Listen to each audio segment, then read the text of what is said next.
berkaitan dengan model matematika komputasi. Model pertama disebut finite automata. Nah, jadi automata itu adalah sebuah rancangan mesin, ya teman-teman, sebuah rancangan mesin, model mesin yang bisa menyelesaikan suatu masalah, gitu. Nah, salah satu mesin-mesinnya itu, ini bukan salah satu, ada salah dua. Karena dua ada yang disebutkan jenis mesinnya, ada finite automata sama CFG, ya. Dan mereka itu, si model ini tuh mereka hanya bisa menyelesaikan masalah satu aja. Jadi maksudnya gini, misalnya problem A, dia bisa diselesaikan sama finite automata, tapi problem A itu belum tentu bisa diselesaikan sama si CFG. Gitu. Atau ada problem B, ternyata dia mah bisa sama CFG, dan ternyata dia bisa diselesaikan sama model mesin CFG, tapi dia tidak bisa diselesaikan oleh mesin finite automata. Jadi biasanya memang masing-masing mesin ini tuh punya kriteria yang berbeda, sehingga problem yang bisa diselesaikannya juga beda-beda. Nah, nggak apa-apa, nanti kita akan lihat lagi kayak gimana finite automata CFG itu ya. Nah, jadi masih di teori komputasi ya, masih ngebahas induknya tadi, teori komputasi. Automatanya tadi kita udah tahu dia itu adalah model komputasi, jadi rancangan mesin. Nah, kalau komputabilitas itu adalah teori untuk memeriksa apakah suatu persoalan dapat dipecahkan menggunakan model komputasi atau enggak. Tadi udah ada modelnya kan, dan modelnya disebut automata. Nah, komputabilitas itu tuh teori untuk mengecek apakah suatu problem bisa diselesaikan oleh suatu mesin yang tadi. Misalnya ada problem A, apakah problem A ini bisa diselesaikan oleh mesin finite automata atau enggak? Atau ada problem B, apakah problem B ini bisa diselesaikan oleh mesin context free grammar atau tidak? Nah, itu teorinya dipelajari melalui teori komputabilitas ini. Ya. Dan satu lagi adalah kompleksitas. Kalau teori kompleksitas itu untuk mengkaji kebutuhan waktu dan memori untuk memecahkan persoalan. Kalau kompleksitas itu dia lebih ke bagaimana caranya mengklasifikasikan persoalan sebagai persoalan yang easy sama persoalan yang hard, ya, yang gampang dan yang mudah. Yang mudah dan yang susah gitu. Sukar. Nah, 3 teori tadi itu adalah hal-hal yang sebenarnya dipelajari di teori komputasi. Ya, tadi di sini teori komputasi itu kan mempelajari 3 hal ini. Dipelajarin 3 hal ini. Nah, kita pun di TBA, kita akan mempelajari si automatanya.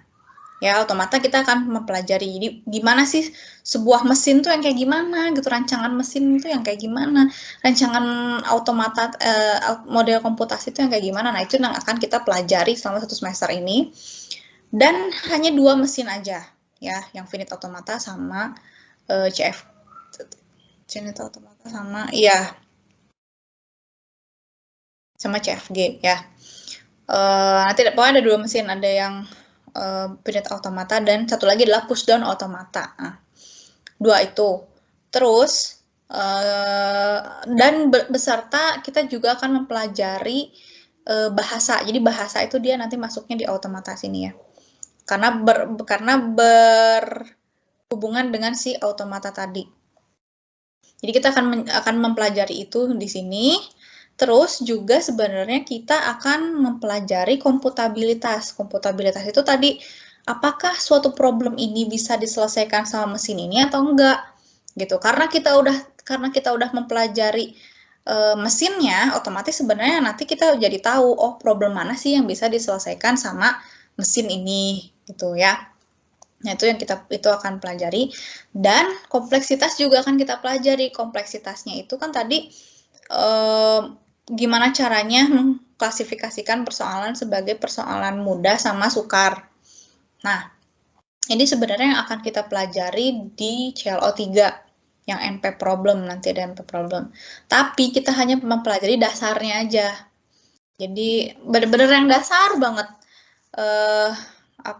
Kayak persoalan mudah tuh yang kayak gimana, persoalan sukar tuh yang kayak gimana. Kalau untuk lebih mendalamnya itu dipelajarinya di S2, biasanya di S2 Informatika dia ada penjelasan kompleksitas ini lebih dalam. Nah, oleh karena itu, jadi sebenarnya si teori bahasa dan otomata itu, ya dia itu mengacu ke teori komputasi, gitu ya. Tapi karena ketiga-tiganya ini tuh nggak dipelajari terlalu dalam banget, makanya nama mata kuliahnya tuh bukan teori komputasi, tapi cuma teori bahasa dan otomata saja. Kalau waktu dulu saya di Telkom tuh namanya masih teori komputasi, si mata kuliah ini tuh. Tapi padahal emang yang dipelajarin cuma yang dasar-dasarnya aja, nggak nyampe mendalam banget. Jadi sepertinya ada perubahan nama ya, disesuaikan lagi dengan apa yang dipelajari, jadinya muncullah teori bahasa dan otomata. Tuh, oke. Nah, sekarang kita akan bahas lagi yang lebih mengerucut ya, yaitu ke pengertian bahasa dan otomata. Nah, pertama automatanya dulu. Automata tadi udah saya jelaskan bahwa ini adalah abstraksi dari sebuah mesin yang dibangun untuk menyelesaikan problem tertentu. Jadi abstraksi, dia tuh nggak, di TBA ini tenang aja, kita nggak akan mencoba untuk merangkai mesinnya ya. Merangkai komputer misalnya gitu, kita nggak akan ke situ. Kita hanya melihat atau membuat rancangan. Ya, rancangan. Jadi nggak bener-bener sampai dirakit gitu, ada komponen-komponen yang harus kita rakit gitu, enggak. Tapi ini hanya abstraksi, jadi ya hanya menggambarkan saja, hanya merancang saja sebuah mesin yang dibangun untuk menyelesaikan problem tertentu ya. Jadi itu adalah automata. Makanya saya biasanya nyebutnya mesin automata, mesinnya ya. Nah, biasa juga disebut sebagai model komputasi yang diimplementasikan dalam bentuk algoritma. Nah, jadi nanti kita akan menggambar gitu kan, rancang. Tapi tetap aja rancangan ini tuh nantinya diimplementasikannya tuh menggunakan algoritma gitu ya. Jadi rancangan yang nanti diimplementasikannya menggunakan algoritma. Bukan berarti kita harus fokus ke algoritmanya, enggak, tapi justru kita fokusnya ke rancangannya. Rancangannya udah ada, nanti tinggal diubah ke dalam algoritma, begitu. Semua otomata dirancang secara khusus menyelesaikan problem tertentu. Terus, nah, ini baru bahasa ya. Tadi ada otomata, sekarang bahasa. Bahasa itu dalam definisi teori komputasi, yaitu himpunan kalimat yang dapat dibangun dari sebuah grammar, ya, atau himpunan string yang dibangun dari sebuah grammar.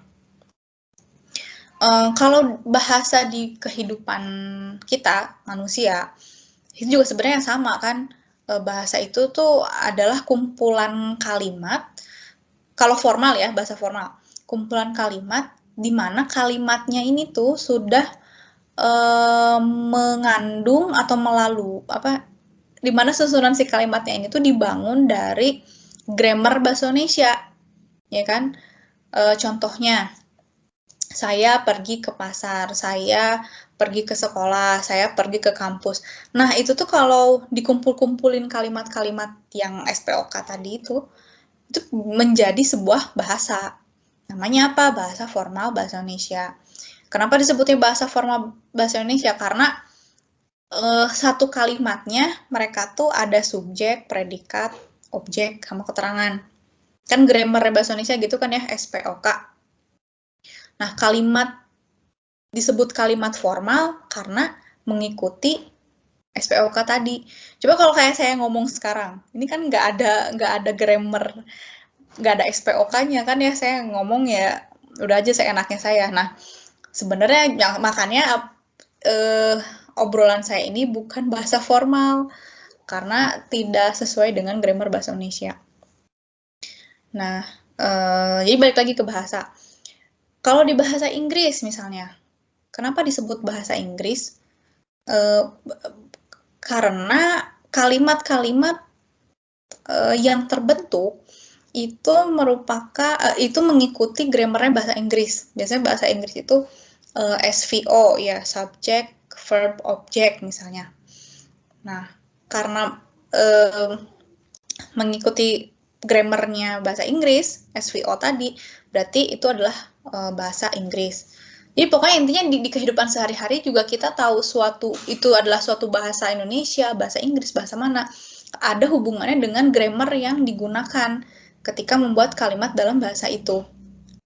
Nah, di teori komputasi juga sebenarnya mirip ya kayak gitu. Jadi bahasa adalah himpunan kalimat atau string ya. Saya akan kasih tahu itu string karena kalau di bahasa komputer kan bukan kalimat sih, sebenarnya lebih ke string ya, kumpulan karakter. String yang dapat dibangun dari sebuah grammar.